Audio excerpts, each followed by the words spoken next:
নমস্কার বন্ধুরা, সুপ্রিয়ার সংসারে আবারও একটি নতুন রেসিপি আপনাদের সাথে শেয়ার করতে চলে এসেছি।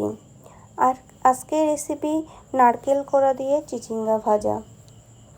খুব সহজে ও খুব অল্প উপকরণ দিয়েই এই রেসিপিটা কিন্তু তৈরি করে নেওয়া যায়। তো প্রথমে আমি চিচিঙ্গাগুলোকে ভালোভাবে আঁচড়িয়ে নিচ্ছি। দেখুন আমার চিচিঙ্গাগুলো কিন্তু আঁচড়ে নেওয়া হয়ে গেছে। এবার এটাকে আমি একটু কুচিয়ে কেটে নেব। আমি কিন্তু চিচিঙ্গাগুলো কাটার আগেই কিন্তু ধুয়ে নিয়েছি। আপনারা চাইলে পরেও কিন্তু ধুতে পারেন। তো একই রকমভাবে আমি সমস্ত চিচিঙ্গাগুলোকে কিন্তু কেটে নেব। আমার চিচিঙ্গাগুলো কিন্তু কাটা হয়ে গেছে। তো আসুন এবার দেখে নিই কীভাবে আমি রেসিপিটা তৈরি করি। তো প্রথমেই আমি চিচিঙ্গাগুলোর মধ্যে সামান্য পরিমাণে লবণ দিয়েছি। দিয়ে আমি ভালোভাবে হাত দিয়ে এটাকে চটকিয়ে নেব। জানেন তো বন্ধুরা, চিচিঙ্গা ভাজা কিন্তু বা এই রেসিপিটা অর্ধেক রান্না কিন্তু হাতেই হয়ে যায়। আপনারা দেখেই নিশ্চয়ই বুঝতে পারছেন চটকিয়ে আমি কি পরিমাণে জল এর মধ্যে ছিল সেটাকে আমি বার করে নিয়েছি। তো আমার চিচিঙ্গাটা কিন্তু প্রায় চটকানো হয়ে গেছে। এটা কিন্তু বেশ কিছুক্ষণ ধরেই কিন্তু এইভাবে চটকাতে হবে। দেখুন আমার চটকানো এটা হয়ে গেছে। এর মধ্যে আমি কড়াইতে তেল গরম করার জন্য বসিয়েছিলাম। আমার তেলটাও কিন্তু গরম হয়ে এসছে। তো এর মধ্যে আমি 4টে শুকনো লঙ্কা ফোড়ন দেব।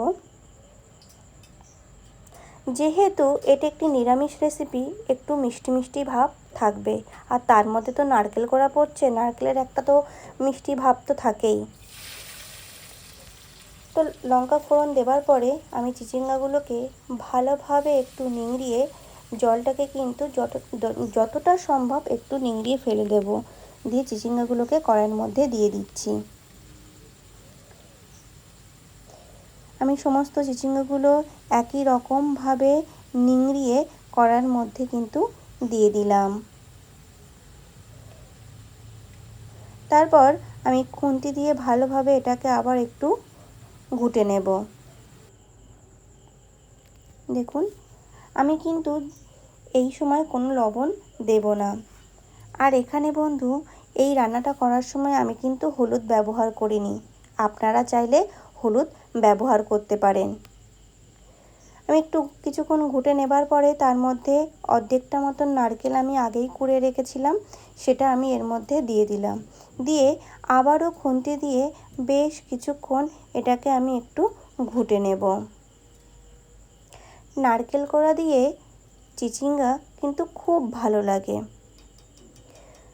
এরপরে আমি একটি ঢাকনা দিয়ে এটাকে ঢেকে দেব এবং গ্যাসের ওভেনটা কিন্তু আমি একটু কমিয়ে দেব। এটা কিন্তু ঢাকনা দিয়েই কিন্তু অল্প আঁচেই রান্না করতে হবে। দেখুন কিছুক্ষণ পরে আমি ঢাকনা তুলেছি এবং এটা অনেকটা কিন্তু ভাজা ভাজা হয়ে এসছে। তো এই সময় আমি এখানে 1 চামচ মতন চিনি দিয়েছি। চিনি ও লবণটা আপনাদের স্বাদ অনুযায়ী ব্যবহার করবেন। তো চিনি দিয়ে আবারও কিছুক্ষণ একটু ঘুটে নিলাম। এরপরে আমি সামান্য পরিমাণে লবণ দেব। দিয়ে আবারও কিন্তু বেশ কিছুক্ষণ এটাকে কিন্তু একটু ঘুটে নেব। দেখুন চিচিঙ্গা আর নারকেল এই রেসিপিটা কিন্তু একটা সাবিকিয়ানা রেসিপিও বলতে পারেন। এটা কিন্তু বাঙালিদের অত্যন্ত প্রিয় একটি খাবার। তো দেখুন আমার কিন্তু চিচিঙ্গা ভাজাটা কিন্তু রেডি হয়ে গেছে। এবার এটাকে আমি একটি পাত্রে তুলে নিচ্ছি। আশা করছি বন্ধুরা এটি কিন্তু খেতেও খুব ভালো লাগবে।